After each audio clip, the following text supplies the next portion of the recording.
Before I left for Liberia, I got a lot of briefings about the situation there, and I was told that the mortality rate was quite high and that I should expect that when I arrive. But I think nothing could have prepared me for what happened my third week there.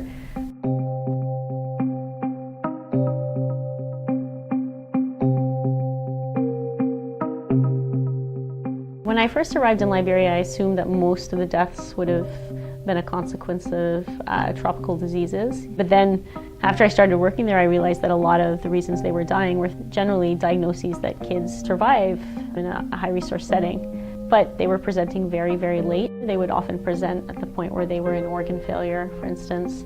And also, in the interim, they were at home receiving local remedies that were often very toxic.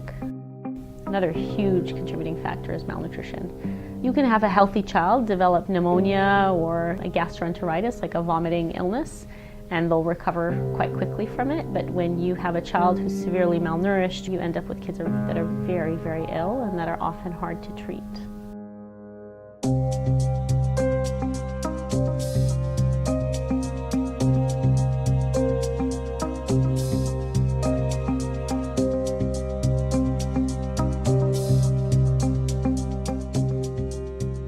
It was a normal start to the week on Monday morning, and then I got in and it was just, it just all started at once. And kids were coming in really, really sick. We were resuscitating kids outside in triage, and by the end of the week we lost 23 kids in total in 1 week. The mortality rate had been high already, but that week was especially bad. And so we all got together and we started discussing what we could do to stop this. We decided to start with communication. We worked on basic communication techniques that would help people convey information about patients in a clearer manner and help you formulate your ideas about the patient better so that you can make better plans.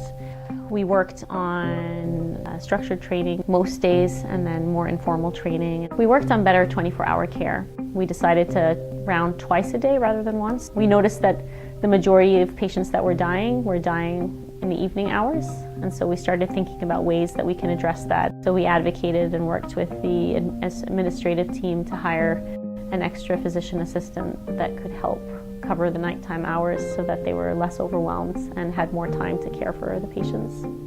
There was a lot of hard work that went into those 6 months, and most of that hard work was done by the local staff. We certainly saw a correlating trend of the mortality rate, and it dropped drastically over the period of those quality improvement projects, and it was always really exciting to see the staff celebrate drops in the mortality rate, and then just when you think it couldn't get better, 2 weeks later it dropped a little bit more. It's a good reminder that there are things that we can make better.